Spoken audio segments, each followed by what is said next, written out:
ಎಲ್ಲರಿಗೂ ನಮಸ್ಕಾರ. ಹಿಂದಿನ ವಿಡಿಯೋದಲ್ಲಿ ಕರ್ನಾಟಕ ಅರ್ಬನ್ ವಾಟರ್ ಸಪ್ಲೈಗೆ ಬಂದಿರುವಂತ ನೋಟಿಫಿಕೇಶನ್ ನಲ್ಲಿ ಅಸಿಸ್ಟೆಂಟ್ ಇಂಜಿನಿಯರ್ ಮತ್ತೆ FDA ಗೆ ಬೇಕಾಗಿರುವಂತ ಇನ್ಫಾರ್ಮೇಶನ್ ನಾನು ಮಾತಾಡಿದ್ದೆ. ಸೊ ಇವಾಗ ಅದರಲ್ಲಿ ಬರ್ತಕ್ಕಂಥ ಎಕ್ಸಾಮ್ ಪ್ಯಾಟರ್ನ್ ನಲ್ಲಿ ಪೇಪರ್ 2 ಇರುತ್ತೆ, ಕಮ್ಯುನಿಕೇಶನ್ ಪೇಪರ್ಸ್. ಸೊ ಇದರಲ್ಲಿ ಸಾಮಾನ್ಯ ಕನ್ನಡ, ಸಾಮಾನ್ಯ ಇಂಗ್ಲಿಷ್, ಜನರಲ್ ಇಂಗ್ಲಿಷ್ ಮತ್ತು ಕಂಪ್ಯೂಟರ್ ಅವೇರ್ನೆಸ್ ಇದು 3 ಸಬ್ಜೆಕ್ಟ್ಗಳಲ್ಲಿ ಕೂಡಿರುತ್ತೆ. ಸೊ ಇದಕ್ಕೆ ಬೇಕಾಗಿರುವಂತ ಪ್ರಾಪರ್ ಸಿಲೆಬಸ್ ಏನಿರುತ್ತೆ, ಕ್ವಶನ್ ಪೇಪರ್ಸ್ ಯಾವ ತರ ಬರುತ್ತೆ, ಮತ್ತೆ ಅದಕ್ಕೆ ರಿಸೋರ್ಸ್ ಏನು ಓದಬೇಕು, ಮತ್ತೆ ನೀವು ಅಂಡರ್ಸ್ಟ್ಯಾಂಡಿಂಗ್ ಆಗಲಿಲ್ಲ ಅಂದ್ರೆ ಯಾವ ವಿಡಿಯೋಗಳನ್ನ ನೀವು ರೆಫರ್ ಮಾಡಬಹುದು ಅಂತ ಈ ವಿಡಿಯೋದಲ್ಲಿ ನಾವು ಮಾತಾಡೋಣ. ಸೊ ಇದರಲ್ಲಿ ಕನ್ನಡದಲ್ಲಿ ನಾನು ಬರ್ದಿದ್ದೇನೆ, ಬೇಜಾರಾಗಬೇಡಿ.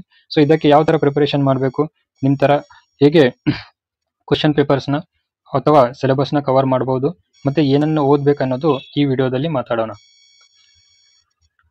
All right. ಸೊ ಇವಾಗ ಯಾಕೆ ಈ ಎಕ್ಸಾಮ್ಗೆ ಪ್ರಿಪರೇಷನ್ ಮಾಡಬೇಕು ಮತ್ತೆ ಈ ಸಬ್ಜೆಕ್ಟ್ಗಳಿಗೆ ಯಾಕೆ ಪ್ರಿಪರೇಷನ್ ಮಾಡ್ಬೇಕಂದ್ರೆ, ಇವಾಗ ರೀಸೆಂಟ್ಲಿ ನೋಟಿಫಿಕೇಶನ್ ಆಗಿರುವುದು ವಿಲೇಜ್ ಅಕೌಂಟೆಂಟ್ ಮತ್ತೆ FDA ಎಕ್ಸಾಮ್ ನಲ್ಲಿ ಬರುವಂತ PDO ಎಕ್ಸಾಮ್ ನಲ್ಲಿ ಮತ್ತೆ ಗ್ರೂಪ್ C ಎಕ್ಸಾಮ್ಗೆ ಇದು ತುಂಬಾ ಹೆಲ್ಪ್ಫುಲ್ ಆಗಿರುತ್ತೆ. ಮತ್ತೆ ಇದು ಒನ್ ಟೈಮ್ ಪ್ರಿಪರೇಷನ್ ಇರುತ್ತೆ. ಇವಾಗ ಕನ್ನಡ ಮತ್ತೆ ಇಂಗ್ಲಿಷ್ ಮತ್ತೆ ಕಂಪ್ಯೂಟರ್ ನೀವು ಒಂದ್ಸಲ ಓದಿದ್ರೆ ಇದರಿಂದ ಮ್ಯಾಕ್ಸಿಮಮ್ ಮಾರ್ಕ್ಸ್ ನ ಸ್ಕೋರ್ ಮಾಡಬಹುದು. ಇದರಲ್ಲಿ ಯಾವುದೇ ತರದಂತ ಅಪ್ಡೇಟ್ಸ್ ಇರಲ್ಲ, ಸ್ಟಾಟಿಕ್ ಏನಿರುತ್ತೆ ಅದೇ ಇರುತ್ತೆ. ಒಂದೇ ಸಲ ನೀವು ಓದಿದ್ರೆ ಚೆನ್ನಾಗಿ ಕಲಿಬೇಕು, ಅಂಡರ್ಸ್ಟ್ಯಾಂಡಿಂಗ್ ಮಾಡ್ಕೊಳ್ಬೇಕು, ಮತ್ತೆ ಅದನ್ನೇ ಪ್ರೀವಿಯಸ್ ಇಯರ್ ಕ್ವಶನ್ ಪೇಪರ್ಸ್ ನಲ್ಲಿ ಪ್ರಾಕ್ಟೀಸ್ ಮಾಡಬೇಕು. ಇದು ಒಂದೇ ಸಿಂಪಲ್ ಸ್ಟ್ರಾಟಜಿ ಇರುತ್ತೆ ಕಮ್ಯುನಿಕೇಶನ್ ಪೇಪರ್ಸ್ಗೆ. ಇದರಲ್ಲಿ ಮ್ಯಾಕ್ಸಿಮಮ್ ಸ್ಕೋರ್ ಮಾಡಬಹುದು. ತುಂಬಾ ಜನರಿಗೆ ಇದು ಡಿಫಿಕಲ್ಟ್ ಕೂಡ ಆಗಿರುತ್ತೆ, ಯಾಕಂದ್ರೆ ಯಾರು ಕನ್ನಡ ಓದಿರಲ್ಲ ಮತ್ತೆ ಇಂಗ್ಲಿಷ್ ಯಾರಿಗೆ ಬರಲ್ಲ, ಅದರಿಂದ ತುಂಬಾ ಇಲ್ಲಿ ಡಿಫಿಕಲ್ಟಿನೂ ಆಗ್ಬಹುದು. ಬಟ್ ಆದ್ರೆ ಕೆಲವೊಂದು ಸ್ವಲ್ಪ ಟಾಪಿಕ್ಗಳು ನೀವು ಚೆನ್ನಾಗಿ ಓದಿದ್ರೆ ಅದರಲ್ಲಿ ಮ್ಯಾಕ್ಸಿಮಮ್ ಸ್ಕೋರ್ನು ಮಾಡಬಹುದು. ಇದರಲ್ಲಿ ಯಾಕಪ್ಪ ಅಂದ್ರೆ GS ನಲ್ಲಿ ಎಲ್ಲರೂ ಜಾಸ್ತಿ ಪ್ರಯತ್ನ ಮಾಡ್ತಾರೆ ಜಾಸ್ತಿ ಮಾರ್ಕ್ಸ್ ನ ತಗೊಳಕ್ಕೆ, ಅದರಿಂದ ಇಲ್ಲಿ ಕಾಂಪಿಟೇಷನ್ ಕೂಡ ಜಾಸ್ತಿ ಇರುತ್ತೆ. ಇದು 3 ಎಕ್ಸಾಮ್ಗೆ ಇವಾಗ ತುಂಬಾ ಹೆಲ್ಪ್ಫುಲ್ ಆಗುತ್ತೆ. ಮತ್ತೆ ಬೇರೆ ಗ್ರೂಪ್ C ಯಾವುದೇ ಎಕ್ಸಾಮ್ ಬಂದ್ರು ಕೂಡ ಈ ಕಮ್ಯುನಿಕೇಶನ್ ಪೇಪರ್ಸ್ ತುಂಬಾ ಈಸಿ ಆಗುತ್ತೆ. ಒಂದು ಸಲ ಓದೋದ್ರಿಂದ ತುಂಬಾ ಈಸಿ ಆಗುತ್ತೆ, ಮತ್ತೆ ನೀವು ಇದನ್ನ ಪ್ರಿಪೇರ್ ಮಾಡಬಹುದು. ಇವಾಗ ನಾವು ನೋಡಿದ್ದೀವಿ ಯಾಕೆ ಓದಬೇಕು ಅಂತ. ಇವಾಗ ಹೇಗೆ ಓದಬೇಕು ಮತ್ತು ಏನನ್ನು ಓದಬೇಕಂತ ನೋಡೋಣ. ಎಲ್ಲದಕ್ಕಿಂತ ಮುಂಚೆ ಕನ್ನಡ, ಇದು ಕನ್ನಡದ ಇನ್ಫಾರ್ಮೇಶನ್ ಬಗ್ಗೆ ಆಗಿರುತ್ತೆ. ಇವಾಗ ಸಾಮಾನ್ಯ ಕನ್ನಡ ನೀವು ಓದಬೇಕಾದ್ರೆ ಮೊದಲು ಅದರ ಸಿಲೆಬಸ್ ನೀವು ನೋಡ್ಬೇಕಾಗುತ್ತೆ. ಪ್ರಿವಿಯಸ್ ಇಯರ್ ಕ್ವಶನ್ ಪೇಪರ್ಸ್ ಕೂಡ ನೀವು ನೋಡಬೇಕು, ಮತ್ತೆ ಅದರದೇ ಆದಂತ ಒಂದು ಬೇಸಿಕ್ ಬುಕ್ ಅನ್ನು ನೀವು ರೆಫರ್ ಮಾಡಬೇಕು. ಸೊ ಇದರಲ್ಲಿ ಇವಾಗ ಪ್ರಿವಿಯಸ್ ಇಯರ್ ಕ್ವಶನ್ ಪೇಪರ್ಸ್ಗೆ ಬೇಸ್ಡ್ ಮೇಲೆನೆ ಇದು ಸಿಲೆಬಸ್ ನ ಆಧಾರಿತ ಆಗಿರುತ್ತೆ. ಸೊ ಸಿಲೆಬಸ್ ನಲ್ಲಿ ನೋಡ್ಬೇಕಾದ್ರೆ ಪ್ರಿವಿಯಸ್ ಇಯರ್ ಕ್ವಶನ್ ಪೇಪರ್ಸ್ ನಲ್ಲಿ ಬಂದಿರತಕ್ಕಂಥ ಕ್ವಶನ್ಗಳು ಇದು 3 ಟೈಪ್ ನಲ್ಲಿ ಇತ್ತು. ಮೊದಲನೇದು ವ್ಯಾಕರಣ ಅಂದ್ರೆ ಗ್ರಾಮರ್, ಮತ್ತೆ ಇದರಲ್ಲಿ ಲಿಟರೇಚರ್ ಬೇಸ್ಡ್ ಕೂಡ ಇತ್ತು. ಇದರಲ್ಲಿ ಸಾಹಿತ್ಯ ಕ್ವಶನ್ಗಳನ್ನು ಬಂದಿದ್ವು, ಮತ್ತೆ ಹಾಗೆ ಅವಾರ್ಡ್ಸ್ ಅಲ್ಲಿ, ಇವೆಂಟ್ಸ್ ಅಲ್ಲಿ, ಪ್ರಶಸ್ತಿಗಳು, ಸಮ್ಮೇಳನಗಳು, ಇದರ ಮೇಲೆ ಕ್ವಶನ್ ಗಳನ್ನ ಕೇಳಲಾಗಿತ್ತು.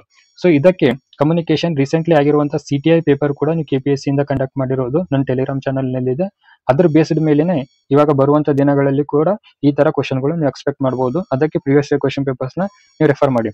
ಓಕೆ, ಸೊ ಇಲ್ಲಿ ನೀವು ನೋಡಬಹುದು ಇದು ಕನ್ನಡಕ್ಕೆ ಬಂದಿರುವಂತ ಕ್ವಶನ್ ಪೇಪರ್ಗಳು, ಕ್ವಶನ್ಗಳು previous year question paper based ಮೇಲೆ ನಾವು ಪ್ರಿಪರೇಷನ್ ಮಾಡಬೇಕಾಗುತ್ತೆ. ಇದಕ್ಕೆ ಆದಂತ ತನ್ನದೇ ಆದಂತ ಸಿಲೆಬಸ್ ಯಾವುದು ಇಲ್ಲಿ ಎಕ್ಸಾಮ್ ಅವರು ಕೊಟ್ಟಿರೋದಿಲ್ಲ. ಸೊ ಇವಾಗ ಇದರಲ್ಲಿ ಸ್ಟ್ರಾಟಜಿ ಯಾವ ತರ ಇರುತ್ತೆ ಅಂದ್ರೆ, ಪೇಪರ್ 2 ಆಗಿರುತ್ತೆ. ಇದರಲ್ಲಿ ಕನ್ನಡ, ಇಂಗ್ಲಿಷ್, ಕಂಪ್ಯೂಟರ್ ಕೇಳ್ತಾರೆ. ಸೊ ಇದರಲ್ಲಿ 35 ಕ್ವಶನ್ಸ್ ಎರಡು ಬರುತ್ತೆ, 35 ಮಾರ್ಕ್ಸ್ ಇರುತ್ತೆ. ಮತ್ತೆ ಕಂಪ್ಯೂಟರ್ಗೆ 30 ಕ್ವಶನ್ಸ್ ಇರುತ್ತೆ, 30 ಮಾರ್ಕ್ಸ್ ಇರುತ್ತೆ. ಸೊ ಬರ್ತಕ್ಕಂಥ 2 ಅವರ್ಸ್ ನಲ್ಲಿ 120 ಮಿನಿಟ್ ನ ನೀವು 40 ಆಗಿ ಡಿವೈಡ್ ಮಾಡ್ಕೊಳ್ಬಹುದು.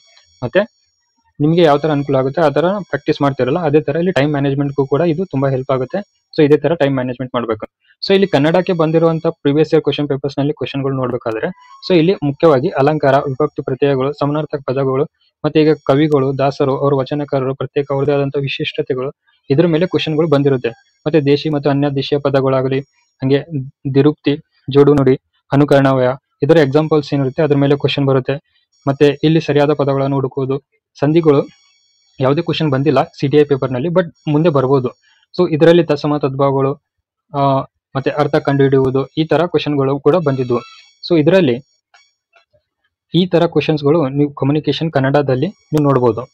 ಓಕೆ, ಸೊ ಇದಕ್ಕೆ ಪ್ರಿವಿಯಸ್ ಇಯರ್ ಕ್ವಶನ್ ಪೇಪರ್ ಕೂಡ ನಿಮ್ಮ ಟೆಲಿಗ್ರಾಮ್ ಚಾನಲ್ ನಲ್ಲಿ ಸಿಗುತ್ತೆ. ಲಾಸ್ಟಿಗೆ ನೋಡೋಣ ಯಾವ ತರ ಇದು ವರ್ಕ್ ಆಗುತ್ತೆ ಅಂತ. ಸೊ ಇವಾಗ ಕನ್ನಡಕ್ಕೆ ಯಾವ ಪುಸ್ತಕವನ್ನು ಓದಬೇಕು ಅಂತ ನೋಡಿದ್ರೆ, ನನ್ನ ಟೆಲಿಗ್ರಾಮ್ ಚಾನಲ್ ನಲ್ಲಿ KM ಸುರೇಶ್ ಅವರು ಬರೆದಿರುವಂತ ಸಾಮಾನ್ಯ ಕನ್ನಡ ಆ ಬುಕ್ಗೆ ಲಿಂಕ್ ಕೂಡ ಇದೆ. ಆ ಲಿಂಕ್ ಮೇಲೆ ನೀವು ಕ್ಲಿಕ್ ಮಾಡಿದ್ಮೇಲೆ ಲಿಂಕ್ ಕೂಡ ಓಪನ್ ಆಗುತ್ತೆ. ಅದರಲ್ಲಿ ಯಾವುದೇ ಎಕ್ಸ್ಟರ್ನಲ್ ಲಿಂಕ್ಸ್ ಗಳನ್ನ ಕ್ಲಿಕ್ ಮಾಡಬೇಡಿ, ಅದಕ್ಕೆ ಕೆಳಗಡೆ ಡೌನ್ಲೋಡ್ ಅಂತ ಇರುತ್ತೆ, ಅಲ್ಲಿ ನೀವು ಡೌನ್ಲೋಡ್ ಮಾಡ್ಕೊಳ್ಬಹುದು. ಓಕೆ, ಸೊ ಇದಕ್ಕೆ ಬೇಕಾಗಿರುವಂತ ಪುಸ್ತಕ ಅದರಲ್ಲಿ ನಿಮಗೆ ಸಿಗುತ್ತೆ. ಬಟ್ ಅದರಲ್ಲಿ ಇಂಡೆಕ್ಸ್ ಇಲ್ಲ. ಇಂಡೆಕ್ಸ್ ನಾನು ಪ್ರೊವೈಡ್ ಮಾಡ್ತೀನಿ. ಇದರಲ್ಲಿ ಇಂಡೆಕ್ಸ್ ನೀವು ನೋಡಬಹುದು. ನನ್ನ ಟೆಲಿಗ್ರಾಮ್ ಚಾನಲ್ ನಲ್ಲಿ ಬಂದಾಗ ಕನ್ನಡಕ್ಕೆ ಬೇಕಾಗಿರುವಂತಹ ಈ ಇಂಡೆಕ್ಸ್ ಪೇಜ್ ಕೂಡ PDF ಕೂಡ ಅವೈಲೇಬಲ್ ಇರುತ್ತೆ. ಸೊ ಯಾವಾಗ ನೀವು ಬುಕ್ ನ ಡೌನ್ಲೋಡ್ ಮಾಡ್ಕೋತೀರಾ ಅದರಲ್ಲಿ ಇಂಡೆಕ್ಸ್ ಕೊಟ್ಟಿರಲ್ಲ. ಸೊ ಇಂಡೆಕ್ಸ್ ಗೋಸ್ಕರ ಇದು ನಾನು ಬರ್ದಿರುವಂತದ್ದು.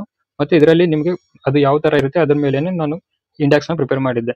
ಸೊ ಇದರಲ್ಲಿ ಸಂಧಿಗಳಾಗ್ಲಿ, ಕನ್ನಡ ವರ್ಣಮಾಲೆಗಳು, ನಾಮಪದಗಳು, ಯಾವ ತರ ಬುಕ್ ಇದೆ ಅದ್ರ ಮೇಲೆನೆ ಇದು ಕಂಪ್ಲೀಟ್ ಆಗಿ ಇಂಡೆಕ್ಸ್ ನ ಪ್ರಿಪೇರ್ ಮಾಡಿರೋದು. ಇದು ಕೂಡ ನನ್ನ ಟೆಲಿಗ್ರಾಮ್ ಚಾನಲ್ ನಲ್ಲಿ ಇರುತ್ತೆ, ಅಲ್ಲಿಂದ ನೀವು ಡೌನ್ಲೋಡ್ ಮಾಡ್ಕೊಳ್ಳಿ. ಸೊ ಇದರಲ್ಲಿ ಬರ್ತಕ್ಕಂಥ ಕನ್ನಡ ಸಾಹಿತ್ಯಕ್ಕೆ ಬಂದಿರತಕ್ಕಂಥ ಕ್ವಶನ್ಗಳು ಇಲ್ಲಿಂದ ಬಂದಿರುತ್ತೆ. ಇಲ್ಲಿ ನಾನು ಜಸ್ಟ್ ಮುಖ್ಯವಾಗಿರುವಂತಹ ಕವಿಗಳು ಮತ್ತು ವಚನಕಾರರನ್ನು ನಾನು ಇಲ್ಲಿ ಬರ್ದಿದ್ದೇನೆ, ಇಲ್ಲಿಂದ ನೀವು ನೋಡ್ಕೊಳ್ಬಹುದು. ಓಕೆ, ಯಾವ ತರ ದಾಸ ಸಾಹಿತ್ಯ ಇದೆ ಅದರಲ್ಲಿ ಬರ್ತಕ್ಕಂಥ ಮುಖ್ಯ ನೀವು ಕವಿಗಳ ಬಗ್ಗೆ ಆಗಲಿ ಮತ್ತೆ ದಾಸರ ಬಗ್ಗೆ ಇಲ್ಲಿ ನೀವು ಇಲ್ಲಿಂದ ಓದ್ಕೊಳ್ಬಹುದು. ಮತ್ತೆ ಇದು ಕಂಪ್ಲೀಟ್ ಇಂಡೆಕ್ಸ್ ನನ್ನ ಟೆಲಿಗ್ರಾಮ್ ಚಾನಲ್ ನಲ್ಲಿ ಇರುತ್ತೆ, ಇದನ್ನ ನೀವು ಯೂಸ್ ಮಾಡಬಹುದು. ಇದೇ ತರ ನೀವು ಕನ್ನಡಕ್ಕೆ ಬೇಕಾಗಿರುವಂತ ಯಾವುದೇ ಟಾಪಿಕ್ ನಿಮಗೆ ಅರ್ಥ ಆಗಿಲ್ಲ ಅಂದ್ರೆ ನಾನು ಅಲ್ಲಿ ಲಿಂಕ್ ಕೂಡ ನಾನು ಅಪ್ಲೋಡ್ ಮಾಡ್ತೀನಿ. ಫಾರ್ ಎಕ್ಸಾಂಪಲ್ ಈ ತರ ಇರೋ ಪೇಜ್ ನನ್ನ PDF ನಲ್ಲಿ ಸಿಗುತ್ತೆ. ಇದಕ್ಕೆ ಕನ್ನಡಕ್ಕೆ ಯೂಸ್ಫುಲ್ ಆಗುವಂತ ಮುಖ್ಯವಾದ ವಿಡಿಯೋಗಳನ್ನ ನಾನು ಇಲ್ಲಿ ಲಿಂಕ್ ಶೇರ್ ಮಾಡಿದ್ದೇನೆ. ಮತ್ತೆ previous year question paper analysis ಕೂಡ ಇದೆ. ಸೊ ಇದನ್ನ ನೀವು ನಿಮ್ಮ ಪ್ರಿಪರೇಷನ್ ನಲ್ಲಿ ಯೂಸ್ ಮಾಡ್ಕೊಳ್ಳಿ. ಸೊ ಕಂಪ್ಯೂಟರ್ ಆಗಲಿ ಇಂಗ್ಲಿಷ್ ಆಗಲಿ ಯಾವುದೇ ವಿಡಿಯೋಸ್ ನ ಯೂಟ್ಯೂಬ್ ನಲ್ಲಿ ತುಂಬಾ ಜಾಸ್ತಿ ಸಮಯನ ವ್ಯರ್ಥ ಮಾಡಬೇಡಿ. ಸೊ ಇದರಲ್ಲಿ ನಾನು ಡೈರೆಕ್ಟ್ ಆಗಿ ಲಿಂಕ್ ಕೊಟ್ಟಿದ್ದೇನೆ. ಆ ವಿಡಿಯೋಗಳನ್ನ ಕಂಪ್ಲೀಟ್ ನೀವು ವಾಚ್ ಮಾಡುವುದರಿಂದ ಇದರಲ್ಲಿ ನಿಮ್ಮ ಡೌಟ್ಸ್ ಕ್ಲಿಯರ್ ಆಗುತ್ತೆ. ಬೇಸಿಕ್ ಇಂಗ್ಲಿಷ್ ಆಗಲಿ ಕಂಪ್ಯೂಟರ್ ಆಗಲಿ ಮತ್ತೆ ಕನ್ನಡಕ್ಕೆ ಯೂಸ್ಫುಲ್ ಆಗುವಂತ ವಿಡಿಯೋಗಳನ್ನ ನಾನು ಕಂಪೈಲ್ ಮಾಡಿದ್ದೇನೆ. ಇದರಿಂದ ನೀವು ಈ PDF ನಿಂದ ನೀವು ನೋಡಬಹುದು. ಇದಷ್ಟು ಮಾಹಿತಿ ಕನ್ನಡಕ್ಕೆ ಸಂಬಂಧಪಟ್ಟಿರೋದು. ಇದೇ ಯಾವುದೇ ಕ್ವಶನ್ಗಳು ಇದ್ರೂ ಕೂಡ ನೀವು ನನ್ನ ಕಮೆಂಟ್ ಮಾಡಬಹುದು, ಅಲ್ಲಿಂದ ನಾನು ನಿಮಗೆ ಅಡ್ರೆಸ್ ಮಾಡ್ತೇನೆ. ಸೊ ಇವಾಗ ಇಂಗ್ಲಿಷ್ ನೆಕ್ಸ್ಟ್ ಸಬ್ಜೆಕ್ಟ್ ಇವಾಗ ಜನರಲ್ ಇಂಗ್ಲಿಷ್ ಇರುತ್ತೆ. ಸೊ ಇದರಲ್ಲಿ ಕೂಡ ಇದು ಬೇರೆ ಬೇರೆ ಎಕ್ಸಾಮ್ಗಳಿಗೂ ಕೇಳ್ತಕ್ಕಂಥ ಕ್ವಶನ್ ಇಲ್ಲಿ ಬೇರೆ ಬೇರೆ ಎಕ್ಸಾಮ್ ನಲ್ಲಿ ಕ್ವಶನ್ಗಳು ಬರುತ್ತೆ. ಸೊ ಇದರಲ್ಲಿ 35 ಮಾರ್ಕ್ಸ್ಗೆ ಬೇರೆ ಬೇರೆ ಕಮ್ಯುನಿಕೇಶನ್ ಪೇಪರ್ಸ್ ನಲ್ಲಿ 35 ಮಾರ್ಕ್ಸ್ಗೆ ಇಂಗ್ಲಿಷ್ ಕೇಳ್ತಾರೆ. ಸೊ ಸಿಲೆಬಸ್ ಬಗ್ಗೆ ಮಾತಾಡ್ಬೇಕಂದ್ರೆ syllabus previous year question paper ಮೇಲೆ ಬೇಸ್ಡ್ ಆಗಿರುತ್ತೆ. ಸೊ ಇದರಲ್ಲಿ ಕೂಡ 3 ಟೈಪ್ ನೀವು ಸಿಲೆಬಸ್ ನೀವು ನೋಡಬಹುದು. ಗ್ರಾಮರ್ ಇರುತ್ತೆ, ಬೇಸಿಕ್ ರೀಡಿಂಗ್ ಆಗಲಿ, ಬೇಸಿಕ್ ಕ್ವಶನ್ಸ್ ಅಂದ್ರೆ ಇಂಗ್ಲಿಷ್ ನಲ್ಲಿ ತಪ್ಪಾಗಿರುವಂತಹ ವರ್ಡ್ಗಳನ್ನ ಕಂಡುಹಿಡಿಯೋದು. ಸೊ ಗ್ರಾಮರ್ ಗೆ ಏನ್ ಟಾಪಿಕ್ಸ್ ಇರುತ್ತೆ ನಾನು ಇಲ್ಲಿ ಮೆನ್ಷನ್ ಮಾಡಿದ್ದೀನಿ. ಇಷ್ಟು ಪಾರ್ಟ್ ನೀವು ಚೆನ್ನಾಗಿ ಕಲಿಬಹುದು. ಇದು 1 ಟೈಮ್ ರೀಡಿಂಗ್ ಇರುತ್ತೆ, ಒಂದ್ಸಲ ಅರ್ಥ ಮಾಡ್ಕೊಂಡ್ರೆ ಪದೇ ಪದೇ ಓದೋ ಅವಶ್ಯಕತೆನೂ ಇರಲ್ಲ. ಮತ್ತೆ ರೀಡಿಂಗ್ ಕಾಂಪ್ರಿಹೆನ್ಷನ್ ಆಗಲಿ ಪ್ಯಾಸೇಜ್ಗಳಾಗಲಿ ಇದ್ರ ಮೇಲೆ ಕ್ವಶನ್ಗಳು ಇರುತ್ತೆ. ಸೊ ಇದಷ್ಟು based previous year question paper based ಕ್ವಶನ್ಗಳು ಇರುತ್ತೆ. ಇಲ್ಲಿ ಇಂಗ್ಲಿಷ್ಗೆ ಸಂಬಂಧಪಟ್ಟಿರುವಂತಹ ಕ್ವಶನ್ಗಳು CTI ಪೇಪರ್ ನಲ್ಲಿ ನೋಡಿದ್ಬೇಕಾದ್ರೆ active voice question, passive voice ಕೇಳಿದ್ರು, ಮತ್ತೆ ಡೈರೆಕ್ಟ್ ಇಂಡೈರೆಕ್ಟ್ ಸ್ಪೀಚ್ ಮೇಲೆ, ಆರ್ಟಿಕಲ್ ಮೇಲೆ, ಕ್ವಶನ್ ಟ್ಯಾಗ್ ಮೇಲೆ ಈ ತರ ಬೇಸಿಕ್ ಕ್ವಶನ್ಗಳು ಗ್ರಾಮರ್ ಮೇಲೆ ಬಂದಿದ್ದು. ಮತ್ತೆ ಪ್ಯಾಸೇಜ್ ಆಗಲಿ, ಸಿನೋನಿಮ್ಸ್ ಮತ್ತು ಆಂಟೋನಿಮ್ಸ್ ಆಗಲಿ, ಫೈಂಡಿಂಗ್ ಎರರ್ಸ್, ಏನೇ ಎರರ್ ಇದ್ರೂ ಕೂಡ ಇಲ್ಲಿ ಫೈಂಡ್ ಮಾಡೋದಂತ ಕ್ವಶನ್ಗಳು, ಈ ತರ ಕ್ವಶನ್ಗಳು ಕ್ವಶನ್ ಪೇಪರ್ ನಲ್ಲಿ ಇತ್ತು. ಮತ್ತೆ ನಾನು ಕಮ್ಯುನಿಕೇಶನ್ಗೆ ಪೇಪರ್ಗೆ ಅದರಲ್ಲಿ ಆಗಿರುವಂತಹ ಪೇಪರ್ ಕೂಡ ನಾನು ಅಪ್ಲೋಡ್ ಮಾಡ್ತೇನೆ. ಕ್ವಶನ್ ಪೇಪರ್ ಒಂದ್ಸಲ ಗೋತ್ರು ಮಾಡಿ ಓದಿ, ಒಂದ್ಸಲ ನೋಡಿ ಯಾವ ತರ ಕ್ವಶನ್ಗಳು ಕೇಳಿದ್ದಾರೆ ಅಂತ. ಇದು ಸಿಲೆಬಸ್ ಬಗ್ಗೆ ಆಯ್ತು. ಮತ್ತೆ ಇಲ್ಲಿ ಪ್ರಿವಿಯಸ್ ಇಯರ್ ಕ್ವಶನ್ ಪೇಪರ್ಸ್ ಕೂಡ ನಿಮಗೆ ನನ್ನ ಟೆಲಿಗ್ರಾಮ್ ಚಾನಲ್ ನಲ್ಲಿ ಸಿಗುತ್ತೆ. ಸೊ ಅಲ್ಲಿಂದ ನೀವು ಡೌನ್ಲೋಡ್ ಮಾಡ್ಕೋಬಹುದು. ಇವಾಗ ರಿಸೋರ್ಸ್ ಬಗ್ಗೆ ಮಾತಾಡಬೇಕಾದ್ರೆ ಬೇಸಿಕ್ ಗ್ರಾಮರ್ ಯಾವುದೇ ಬುಕ್ ನೀವು ಓದಬಹುದು. ಸೊ ಬೇಸಿಕ್ ಗ್ರಾಮರ್ಗೆ ನನ್ನ ಟೆಲಿಗ್ರಾಮ್ ಚಾನಲ್ ಕೂಡ ಸ್ವಲ್ಪ ಬೇಸಿಕ್ ನಾಲೆಜ್ಗೆ ಬೇಸಿಕ್ ಗ್ರಾಮರ್ ಬುಕ್ ಇರುತ್ತೆ. ಮತ್ತೆ ಅದಕ್ಕೆ ಕಂಪ್ಲೀಟ್ ಬೇಕಾಗಿರುವಂತಹ ವಿಡಿಯೋ ಕೂಡ ನಾನು ಫೈಲ್ ನಲ್ಲಿ ತೋರಿಸಿದೆ. ಆ ಲಿಂಕ್ ಕೂಡ ನಿಮಗೆ ಅರ್ಥ ಆಗುವಂತ ಭಾಷೆಯಲ್ಲಿ ಸರ್ ಎಕ್ಸ್ಪ್ಲೇನ್ ಮಾಡಿದ್ದಾರೆ. ಆ ವಿಡಿಯೋಗಳನ್ನು ನೀವು ಅಲ್ಲಿ ಕ್ಲಿಕ್ ಮಾಡಿ ನೀವು ನೋಡಬಹುದು. ಇದಷ್ಟು ಮಾಹಿತಿ ಇಂಗ್ಲಿಷ್ಗೆ ಸಂಬಂಧಪಟ್ಟಿರೋದಾಗಿರುತ್ತೆ. ಎಲ್ಲವನ್ನು ಕೂಡ ನಾನು FDA ಆಗಲಿ, PDO ಆಗಲಿ ಮತ್ತೆ ವಿಲೇಜ್ ಅಕೌಂಟ್ಗೆ ನನ್ನ ಟೆಲಿಗ್ರಾಮ್ ಚಾನಲ್ ನಲ್ಲಿ ಸೆಕ್ಷನ್ಸ್ ಮಾಡಿ ಅಪ್ಲೋಡ್ ಮಾಡ್ತಾ ಇದ್ದೀನಿ. ಸೊ ಅದರಿಂದ ನೀವು ಇನ್ಫಾರ್ಮೇಶನ್ ನೀವು ತಗೊಂಡು ಓದ್ಕೊಳ್ಬಹುದು. ಇವಾಗ ಕಂಪ್ಯೂಟರ್ ಅವೇರ್ನೆಸ್, ಅದೇ ಕ್ವಶನ್ ಪೇಪರ್ ನಲ್ಲಿ ಮೂರನೇ ಸಬ್ಜೆಕ್ಟ್ ಏನಿರುತ್ತೆ ಪೇಪರ್ 2 ನಲ್ಲಿ. ಸೊ ಇದು ಕಂಪ್ಯೂಟರ್ ಅವೇರ್ನೆಸ್ ಬಗ್ಗೆ ಇರುತ್ತೆ. ಸೊ ಕಂಪ್ಯೂಟರ್ ಅವೇರ್ನೆಸ್ ಸಿಲೆಬಸ್ ಏನಿರುತ್ತೆ, previous year question paper same ನನ್ನ ಟೆಲಿಗ್ರಾಮ್ ಚಾನಲ್ ನಲ್ಲಿ ನೀವು ತಗೊಳ್ಬಹುದು. ಮತ್ತೆ ಅದಕ್ಕೆ ಬೇಕಾಗಿರುವಂತ ರಿಸೋರ್ಸ್. ಇವಾಗ ಸಿಲೆಬಸ್ ಬಗ್ಗೆ ನೋಡ್ಬೇಕಾದ್ರೆ ಸಿಲೆಬಸ್ ನಲ್ಲಿ ಪ್ರಿವಿಯಸ್ ಇಯರ್ ಕ್ವಶನ್ ಪೇಪರ್ಸ್ ಯಾವ ತರ ಕ್ವಶನ್ ಕೇಳಿದ್ದಾರೆ ಅನ್ನೋದನ್ನ ನಾವು ನೋಡೋಣ. ಇದು CTI ಅಲ್ಲಿ ಬಂದಿರುವಂತಹ ಕ್ವಶನ್ ಪೇಪರ್ಸ್ ಪ್ಯಾಟರ್ನ್ ಆಗಿರುತ್ತೆ. ಸೊ ಇದರಲ್ಲಿ ಕಂಪ್ಯೂಟರ್ಗೆ ಸಂಬಂಧಪಟ್ಟಿರುವಂತಹ ಕ್ವಶನ್ಗಳು MS word, MS Excel and power point, ಇದರಲ್ಲಿ ಡೆಫಿನೇಷನ್ಸ್ ಆಗಲಿ, ಫಂಕ್ಷನ್ಸ್ ಆಗಲಿ, ಶಾರ್ಟ್ಕಟ್ ಕೀಸ್ ಆಗಲಿ, ಮತ್ತೆ ಟೂಲ್ಸ್ ಇಲ್ಲಿ ಏನು ಯೂಸ್ ಮಾಡ್ತಾರೆ ಅನ್ನೋದು ಕ್ವಶನ್ಗಳು ಇದರಲ್ಲಿ ಬಂದಿದೆ. ಮತ್ತೆ ಇದರದ್ದು ಹಿಸ್ಟ್ರಿ ಆದಂತ ಕಂಪ್ಯೂಟರ್ ಹಿಸ್ಟ್ರಿ ಇದರಲ್ಲಿ ಕೇಳಿದ್ದಾರೆ. ಮತ್ತೆ different categories and functions of the computers ಇದರಲ್ಲಿ ಕೇಳಿದ್ದಾರೆ. ನುಡಿ ಸಾಫ್ಟ್ವೇರ್ ಬಗ್ಗೆ ಕೇಳಿದ್ದಾರೆ. ಸಾಫ್ಟ್ವೇರ್ಸ್ ಏನಿರುತ್ತೆ ಅದ್ರ ಬಗ್ಗೆ ಕ್ವಶನ್ಗಳು ಬೇರೆ ಬೇರೆಯಿಂದ ಬಂದಿರೋದು. ಸೊ ಇದರಲ್ಲಿ ಹಾರ್ಡ್ವೇರ್ ಮತ್ತೆ ಸಾಫ್ಟ್ವೇರ್ ಆಗಲಿ, ಇನ್ಪುಟ್ ಅಂಡ್ ಔಟ್ಪುಟ್ಗೆ ಇದರಲ್ಲಿ ಕಂಪ್ಲೀಟ್ ಆಗಿ ಪ್ರಿವಿಯಸ್ ಇಯರ್ ಕ್ವಶನ್ ಪೇಪರ್ಸ್ ನೀವು 2-3 ಪೇಪರ್ ನಾನು ತಗೊಂಡು ನೀವು ಅಲ್ಲಿಂದ ಪ್ರಾಕ್ಟೀಸ್ ಮಾಡಿ. ಕಂಪ್ಯೂಟರ್ ಕ್ವಶನ್ಗಳು ಅಥವಾ ಯಾವುದೇ ಒಂದು ಕ್ವಶನ್ ಪೇಪರ್ಸ್ ನೀವು ತಗೊಂಡು ನೀವು ಕಂಪ್ಯೂಟರ್ಗೆ ಬಂದಿರತಕ್ಕಂಥ ಕ್ವಶನ್ಗಳನ್ನು ಪ್ರಾಕ್ಟೀಸ್ ಮಾಡಿ. ಇಲ್ಲಿ ನಾವು ಸಿಲೆಬಸ್ ನ ನೋಡಿದ್ವಿ, previous year question paper based ಮೇಲೆ ಇರೋದು. ಸೊ ಇಲ್ಲಿ ರಿಸೋರ್ಸ್ ಬಗ್ಗೆ ಮಾತಾಡ್ಬೇಕಂದ್ರೆ ನಾನು ಬುಕ್ ಲಿಂಕ್ ಕೂಡ ನನ್ನ ಟೆಲಿಗ್ರಾಮ್ ಚಾನಲ್ ನಲ್ಲಿ ಕೊಟ್ಟಿದ್ದೀನಿ, ಅಲ್ಲಿಂದ ನೀವು ಡೌನ್ಲೋಡ್ ಮಾಡ್ಕೊಳ್ಬಹುದು.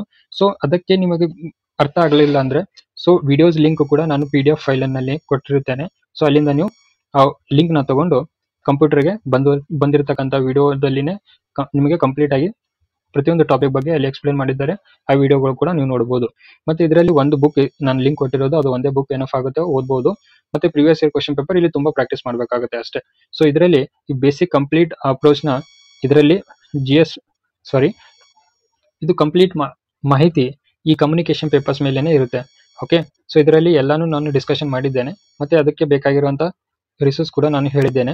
ಸೊ ಅಲ್ಲಿಂದ ನೀವು ಡೌನ್ಲೋಡ್ ಮಾಡಿಕೊಂಡು, ಅದು ಯಾವ PDF ನಾನು ತೋರಿಸಿದ್ದೇನೆ ಅದನ್ನ ನೀವು ಡೌನ್ಲೋಡ್ ಮಾಡಿಕೊಂಡು ನೀವು ಓದ್ಕೊಳ್ಬಹುದು. ಇದು ಕಂಪ್ಲೀಟ್ ಇನ್ಫಾರ್ಮೇಶನ್ ಮತ್ತೆ ಅಪ್ರೋಚ್, ಇದು 3 ಸಬ್ಜೆಕ್ಟ್ಗೆ ಆಗಿರುತ್ತೆ. ಸೊ ಇದರಲ್ಲಿ ನೀವು ಓದುವಾಗ ಒಂದು ಪುಸ್ತಕ ಮತ್ತೆ ಒಂದು ವಿಡಿಯೋ ನೋಡಿ ಮತ್ತೆ previous year question paper practice ಮಾಡಿ. ಮುಂದಿನ ದಿನಗಳಲ್ಲಿ ಕೂಡ ಇದೇ ತರಹದಂತ ಕ್ವಶನ್ಗಳು ನೀವು ಎಕ್ಸ್ಪೆಕ್ಟೇಷನ್ಸ್ ಮಾಡಬಹುದು.